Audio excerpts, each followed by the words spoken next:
Hello students, आप सभी कैसे हैं। उम्मीद करता हूं कि बहुत अच्छे होंगे। ठीक है, चलिए आज हम लोग class 12 physics electrostatics chapter number 1 में आगे बढ़ते हैं। ठीक है, प्रीवियस क्लास हम लोगों ने ये डिस्कस किया था कि रब करने से, किसी दो ऑब्जेक्ट को रब करने से एक ऑब्जेक्ट पर पॉजिटिव और दूसरे ऑब्जेक्ट पर नेगेटिव चार्ज आ जाते हैं। ठीक है, पॉजिटिव और नेगेटिव चार्जेस के बारे में सबसे पहले बेंजामिन फ्रैंकलिन ने बताया। ठीक है, उसी सीरीज में हम लोग आगे बढ़ते हुए अभी हम लोग डिस्कस करेंगे इलेक्ट्रोस्टैटिक सीरीज। इसे दिया है फेराडे ने, है ना। ठीक है, और फेराडे ने इसी तरीके से ढेर सारे ऑब्जेक्ट को आपस में रखा और सबको एक दूसरे से रब करते चले गए और उन्होंने एक सीरीज बनाया। ठीक है, और उस सीरीज में देखिए सबसे ऊपर उसने किसे रखा है, किस मटेरियल को रखा है। तो देखिए इलेक्ट्रोस्टैटिक सीरीज ये होता क्या है। ठीक है, चलो मैं बता रहा हूं आप लोगों को। Two substances are rubbed together, former in series will be positive and other negative. ठीक है, जैसे कि सबसे पहले ग्लास है जो फेराडे ने रखा है अपने सीरीज में, उसके बाद फ्लैनेल रखा हुआ है उन्होंने, उसके बाद उल रखा हुआ है, उसके बाद सिल्क रखा हुआ है, मेटल रखा हुआ है, हार्ड रबर रखा हुआ है, वैक्स रखा हुआ है, रेजिन जिसको हम लोग प्लास्टिक बोलते हैं, उसके बाद सल्फर रखा हुआ है। ऑलमोस्ट सबसे नीचे प्लास्टिक है और सबसे ऊपर ग्लास है। ठीक है, सल्फर को अवॉइड कर दें तो ओके। अब ध्यान दीजिए, ग्लास को अगर हम लोग फिनेल से रब करेंगे, ठीक है, तो फिनेल में नेगेटिव चार्ज आ जाना है, ग्लास में पॉजिटिव चार्ज आ जाना है। ग्लास को अगर हम लोग उल से रब करेंगे तो उल में नेगेटिव चार्ज आ जाएंगे, ग्लास में पॉजिटिव चार्ज आ जाएंगे। ग्लास को इसी तरीके से अगर हम लोग प्लास्टिक से रब करेंगे तो ग्लास में पॉजिटिव चार्ज आ जाएंगे, प्लास्टिक में नेगेटिव चार्ज आ जाएंगे। अब ध्यान दीजिए, अगर फ्लैनेल को हम लोग वूल से रब करेंगे तो फ्लैनेल में पॉजिटिव चार्ज आ जाना है, वूल में नेगेटिव चार्ज आ जाना है। ठीक है, फ्लैनेल को अगर हम लोग सिल्क से रब करेंगे तो फ्लैनेल में पॉजिटिव चार्ज, सिल्क में नेगेटिव चार्ज। इसी तरीके से वूल को सिल्क से रब करेंगे तो वूल में पॉजिटिव चार्ज और सिल्क में नेगेटिव चार्ज आ जाने हैं। ठीक है, इसी तरीके से सिल्क को मेटल से रब करेंगे तो सिल्क में पॉजिटिव चार्ज, मेटल में नेगेटिव चार्ज। सिल्क को अगर प्लास्टिक से रब करेंगे तो सिल्क में पॉजिटिव चार्ज, प्लास्टिक में नेगेटिव चार्ज। इसी तरीके से प्लास्टिक को अगर सल्फर से हम लोग रब करेंगे तो प्लास्टिक में पॉजिटिव चार्ज, सल्फर में नेगेटिव चार्ज। आपको समझ में आ गया होगा ये सीरीज। ठीक है, चलिए अब हम लोग डिस्कस करते हैं इलेक्ट्रोस्कोप का। ठीक है, इलेक्ट्रोस्कोप होता क्या है। तो इलेक्ट्रोस्कोप इस तरीके से एक आप जार जैसा देख रहे हो, ठीक ना, और यहाँ पर एक मेटल का डिस्क लगा हुआ है। ये देखिए मेटल का डिस्क है। ठीक है, जो डीवीडी का डिस्क होता है उसी तरीके से डिस्क है, और एक मेटल रॉड ऐसे आप यहाँ पर उसको अंदर से ही सस्पेंड कर सकते हो। ठीक है, और ये पूरा जार, ठीक है, एयर टाइट है। आप कह सकते हो कि यहाँ पर वैक्यूम क्रिएट किया गया है अंदर में। और ये गोल्ड लिफ, ठीक है, जिसको गोल्ड फॉयल हम लोग कहते हैं, ये आप देखते होंगे मिठाई के दुकान में। ठीक है, जब मेला लगता है उस समय सिल्वर फॉयल और गोल्ड फॉयल का मिठाई के ऊपर वर्क किया हुआ रहता है, वही फॉयल है। ठीक है, इसको लीफ के जैसा काट लिया है, इस तरीके से कट करके यहाँ पर पेस्ट कर दिया गया है ना। अब हम लोग इस पे करते क्या है, इस चीज़ को देखिए। इस मेटल डिस्क में से, ठीक है, जैसे कि ये हमारे पास प्लास्टिक है, ठीक है, प्लास्टिक को मेटल से रब कर लिए। अगर प्लास्टिक को मेटल से रब कर लिए, ठीक है, तो प्लास्टिक पे क्या आ जाना है, तो आंसर है कि प्लास्टिक पे नेगेटिव चार्ज आ जाना है। ठीक है, और इस नेगेटिव चार्ज को, ठीक है, अगर मैं यहाँ पे टच कर दूं इस मेटल पे तो सारे के सारे नेगेटिव चार्जेस, ठीक है, इसमें आ जाना है। ओके, देखो ऐसा होता क्यों है। हम लोग को पता है कि मेटल क्या होता है, बेटर कंडक्टर होता है। ठीक है, ओके, और हमने क्या किया, इस पे जितने भी नेगेटिव चार्जेस इंट्रोड्यूस हुए थे उसको टच कर दिया, सारे के सारे नेगेटिव चार्जेस इसके अंदर आ गए। ओके, और नेगेटिव चार्जेस अब मैंने इसको यहाँ से हटा लिया। नेगेटिव चार्जेस आए इसके अंदर और जाएंगे का नेगेटिव चार्जेस, तो चार्जेज एक दूसरे को रिपेल करते हैं और रिपेल करते हुए वो इन्फिनिटी तक जा सकते हैं। तो चार्जेज एक दूसरे को रिपेल करते करते करते इस लिफ में आए, इस लिफ में आए, ठीक है, ये चार्जेस आ गए ऐसे। अब यहाँ से तो दूर जा नहीं सकते वो, ठीक है। तो जब चार्जेस यहाँ पर आ गए तो इधर भी नेगेटिव है, इधर भी नेगेटिव है, ठीक है, जिस कारण से ये क्या हो गया, एक दूसरे को रिपेल किया, एक लिफ दूसरे लिफ को रिपेल कर रहा है, ठीक है। तो फोर्स ऑफ रिपल्सन लगा और यहाँ से हम लोग ये पता कर लेते हैं कि इस मटेरियल में चार्जेस था, ठीक है। तो electroscope help to know the presence of electric charge, it uses property of repulsion of charge, ठीक है। इसके लिए हम लोग इलेक्ट्रोस्कोप का यूज करते हैं। यहाँ तक, ठीक है, हम लोग को पता था कि चार्जेस नेगेटिव होते हैं, पॉजिटिव होते हैं, ठीक है, लेकिन हमको ये नहीं पता था कि चार्जेस नेगेटिव कैसे हो जाते हैं, पॉजिटिव नेगेटिव चार्जेस कैसे किसी बॉडी पर आ जाते हैं, पॉजिटिव चार्जेस कैसे किसी बॉडी पर चले जाते हैं, ये अभी तक पता नहीं था, ठीक है। इसके बाद इलेक्ट्रॉन थ्योरी आया, है ना, इलेक्ट्रॉन थ्योरी आया और इस थ्योरी ने सारी समस्याओं को हल कर दिया, ठीक है। इलेक्ट्रॉन थ्योरी में कॉन्सेप्ट दिया गया कि हमारा जो यूनिवर्स है, ठीक है, यूनिवर्स में से अगर हम सबको काटते चले जाएं, ठीक है, धीरे धीरे धीरे छोटा छोटा छोटा सब काटते चले जाएं, पार्टिकल तक उसको अगर हम लोग पहुंच जाएं, जैसे कि ये प्लास्टिक है, इस प्लास्टिक को काटा छोटा सा और इसका एक पार्टिकल हमको मिलेगा, उस पार्टिकल को काटा और छोटा मिलेगा, उसको काटा, ठीक है। और इसी तरीके से हमको मॉलिक्यूल मिलेंगे, मॉलिक्यूल को भी काटा तो हमको एटम मिलेंगे, एटम को भी काटा, ठीक है, तो वहां पर हमको इलेक्ट्रॉन मिले, उससे छोटा कुछ नहीं मिला, ठीक है। और इलेक्ट्रॉन पर देखा गया कि इलेक्ट्रॉन पर चार्ज है, लेकिन एटम के अंदर देखा गया कि एटम के अंदर कोई चार्ज नहीं है। दैट मीन्स इलेक्ट्रॉन अगर है किसी एटम में, ठीक है, और उस पर चार्ज है तो, और एटम में चार्ज नहीं है, तो इसका सिंपल सा लॉजिक निकाला गया कि एटम में, ठीक है, जब इलेक्ट्रॉन होते हैं तो वो न्यूट्रल इसीलिए हो जाते हैं क्योंकि इलेक्ट्रॉन के अपोजिट चार्जेस उस एटम में रहते हैं, ठीक है। और बाद में ये भी खोजा गया कि वो जो चार्जेस अपोजिट होते हैं, जिसको पॉजिटिव चार्ज नाम दिया गया था, ठीक है, वो कहाँ रहते हैं, न्यूक्लियस में, एटम के। तो पहला पॉइंट है,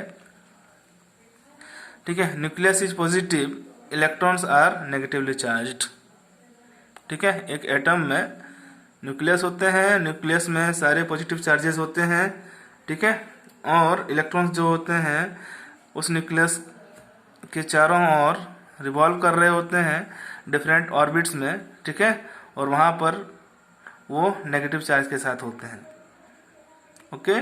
दूसरा पॉइंट ये था, they are equal in numbers, ठीक है, net charge of atom is 0, इसीलिए, ठीक है। तीसरा point, during rubbing electrons are exchanged, ठीक है, जब भी हम मटेरियल को रब करेंगे किसी दूसरे मटेरियल के साथ तो हमेशा कौन एक्सचेंज होगा, इलेक्ट्रॉन्स, ठीक है। अगर इलेक्ट्रॉन्स एक्सचेंज हो रहा है दैट मीन्स अगर यहाँ से इलेक्ट्रॉन चला गया, मान लो कि इसमें से इलेक्ट्रॉन थे 5, ठीक है, और पॉजिटिव चार्जेस भी 5 थे, इसमें से एक इलेक्ट्रॉन चला गया तो अब इलेक्ट्रॉन घट के 4 हो गए, ठीक है, इलेक्ट्रॉन का डिक्रीमेंट हुआ, जबकि प्रोटॉन एज इट इज है इस प्लास्टिक में, ठीक है, इसको मैंने इसे रब किया था, ठीक है। तो उस कंडीशन में इस बॉडी पर पॉजिटिव चार्ज आ गया, ठीक है, और इलेक्ट्रॉन टूट के कहाँ जाएंगे, तो इलेक्ट्रॉन इस कागज पर चले गए, ठीक है, तो ये पूरा का पूरा नेगेटिव चार्ज हो गया, ओके। इलेक्ट्रॉन क्यों टूट के जाते हैं उसके पीछे का भी कहानी बताएंगे अभी, ठीक ना। This explains developing opposite charges, okay. चल वही पॉइंट नंबर 4 जो भी मैंने एक्सप्लेन किया, ठीक है, the body with access electrons become negative, the body which loose electron become positive, ठीक है, ओके। अब ध्यान दो यहाँ पर, ये पॉजिटिव चार्जेस 4 है, ठीक है, और इलेक्ट्रॉन आउटर मोस्ट ऑर्बिट में बना रहा हूँ, ठीक है। यहाँ पर मैं दिखा रहा हूँ कि इलेक्ट्रॉन भी 4 है, ठीक है। अब यहाँ पर देखो, ये +5 है और यहाँ पर भी ये +5 है, ठीक है। अब इस दोनों को आपस में से रब किया तो यहाँ से इलेक्ट्रॉन एक्सचेंज हो गए और ये चले गए यहाँ पर। ये केस नंबर 1 था। अब केस नंबर 2 में देखो आप, ठीक ना। केस नंबर 2 में देखो, ये +4 है, यहाँ पर 1 2 3, ठीक है, और ये +5 है, 1 2 3 4 5 6।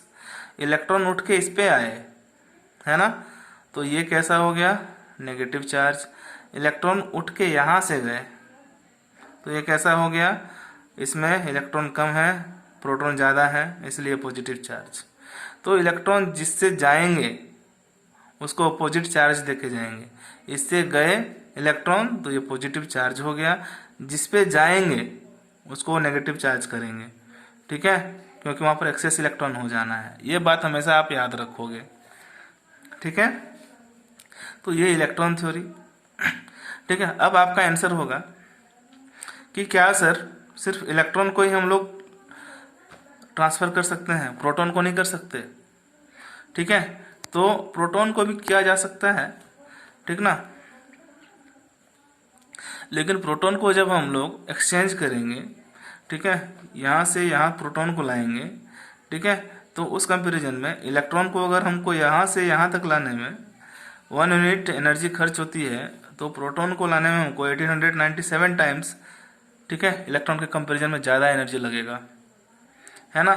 और दोनों कंडीशन में बॉडी मेरा क्या हो रहा है, चार्ज हो रहा है, ठीक है। और हम लोग क्या पढ़े हैं अभी तक 11th में, शुरू से हम लोग ये पढ़ते आ रहे हैं कि हम लोग वो काम करना चाहते हैं जिसमें मिनिमम एनर्जी वेस्ट होता है, ठीक है। तो हम लोग 1 रुपये में अगर काम हो जाए तो उस काम से हम लोग काम निकाल लेंगे, ठीक है। अगर वही काम हमको 1897 रुपये खर्च करके करना पड़े तो हम 1897 रुपये नहीं खर्च करना चाहेंगे, हम लोग 1 रुपये खर्च करना चाहेंगे। तो अगर हम यहाँ से प्रोटॉन को निकालते हैं तो प्रोटॉन को कहाँ से निकलना पड़ेगा, तो न्यूक्लियस से निकलना पड़ेगा, ठीक है। तो 1897 टाइम्स ज़्यादा एनर्जी उसको लगेगा, ठीक है, न्यूक्लियस से निकलने में, जबकि आउटर मोस्ट ऑर्बिट से इलेक्ट्रॉन को निकलने में 1897 टाइम कम एनर्जी खर्च होगा, ठीक है।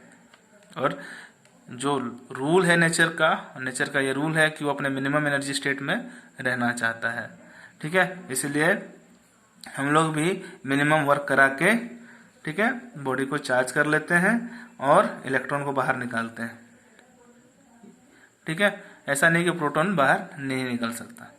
अगर प्रोटॉन बाहर निकलेगा, ठीक है, तो 1897 टाइम तो एनर्जी लगेगा ही, उसके बाद वहाँ पर इतना ज़्यादा फ्रिक्शन होगा, ठीक है, कि वो मटेरियल में आग पकड़ लेगा, वो जलने लगेगा, ठीक है। ये दूसरी बातें हैं। चलो नेक्स्ट, ये तो था इलेक्ट्रॉन थ्योरी। अब हम लोग डिस्कस करते हैं, ठीक है, मास चार्ज रिलेशन, है ना। अब देखो, सबसे छोटा पार्टिकल मॉलिक्यूल को काटा गया, एटम मिला, एटम्स को भी, ठीक है, टुकड़ा टुकड़ा किया गया, तो वहाँ पर हमको सबसे छोटा इलेक्ट्रॉन मिला, और इलेक्ट्रॉन से छोटा कुछ हमको दिखा नहीं, ठीक है। और जब दिखेगा तो उसको हम लोग स्टडी करेंगे। अभी क्लास 12th में इलेक्ट्रॉन से छोटा हमको कुछ दिखता नहीं है, ठीक है। तो ध्यान दीजिए, इलेक्ट्रॉन के पास चार्ज था, ठीक है, और वो चार्ज कितना था, 1.67 इंटू 10⁻⁻19 कूलम, इतना इलेक्ट्रॉन के पास चार्ज था, ठीक है, ओके। और इलेक्ट्रॉन के पास मास भी है 9.1 इंटू 10⁻31 kg।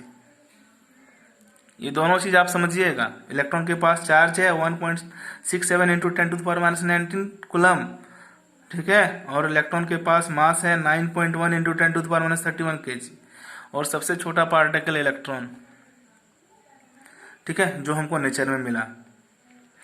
अब अगर हम एक इलेक्ट्रॉन को लेके जाएं, ठीक है, तो इलेक्ट्रॉन को ले जाएं और किसी मटेरियल पर उसको लेके हम लोग रख दें, यहाँ पर इलेक्ट्रॉन को यहाँ से ले जाएं, ठीक है, तो ध्यान देना इलेक्ट्रॉन अगर यहाँ से जाएगा, ब्रेक होके इस मटेरियल पर जाएगा, ठीक है, आफ्टर ऑलमोस्ट ऑर्बिट से निकला, यहाँ पर गया इलेक्ट्रॉन, तो इलेक्ट्रॉन कितने मास को लेके जाएगा? 9.1 इंटू 10⁻31 kg। और कितने चार्ज को लेके जाएगा? 1.67 इंटू 10⁻19 कूलम चार्ज को लेके जाएगा, ठीक है। अगर आपका ये क्वेश्चन है कि क्या सर सिर्फ हम चार्ज को भेज सकते हैं, तो आंसर है नहीं। तो मैं आपसे यहाँ पर क्रॉस क्वेश्चन करूँगा कि आप सिर्फ खड़े रहो एक जगह पर, ठीक है, ओके, और 5 मीटर दूर, ठीक है, अपने सोल को वहीं पे रख दो, जहाँ पे खड़े वहीं पे रख दो और 5 मीटर दूर जाओ आप।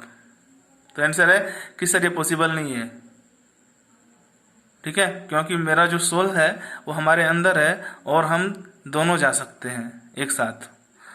और हम अगर एक लोकेशन से दूसरे लोकेशन 5 मीटर तक जाते हैं तो सोल के साथ साथ मेरा मास भी जाएगा, ठीक है। उसी तरीके से जब किसी बॉडी में चार्ज होगा, कोई बॉडी नेगेटिवली चार्ज होगा, ठीक है, ध्यान दो यहाँ पर ये बॉडी जिसके पास 5 प्रोटॉन थे वो नेगेटिवली चार्ज हो चुका है, तो इसके मास में इंक्रीमेंट हो गया। कितना इंक्रीमेंट हुआ? तो 1 इलेक्ट्रॉन के बराबर। इसके चार्ज में कितना इंक्रीमेंट हुआ? तो 1 इलेक्ट्रॉन का चार्ज जितना था उतने के इक्वल। क्यों? क्योंकि 1 ही इलेक्ट्रॉन तो इस पे गया था, ठीक है। अगर 2 इलेक्ट्रॉन जाएंगे तो 2 इलेक्ट्रॉन के चार्ज के बराबर, 2 इलेक्ट्रॉन के मास के बराबर इसके मास में इंक्रीमेंट हो जाएगा, ठीक है। इसके मास में डिक्रीमेंट हुआ 1 इलेक्ट्रॉन के बराबर, ठीक है, और इसके चार्ज में डिक्रीमेंट हुआ 1 इलेक्ट्रॉन के बराबर, ठीक है। यही है मेरा मास चार्ज रिलेशन। मास और चार्ज जब भी जाएंगे एक साथ जाएंगे, ठीक है। आई होप आपको ये क्लास समझ में आया होगा, ठीक है। आपको इसका नोट्स मिल जाएगा PDF में, ठीक है। हम लोग अगले क्लास में डिस्कस करेंगे classification of material with respect to charge movement, ठीक है।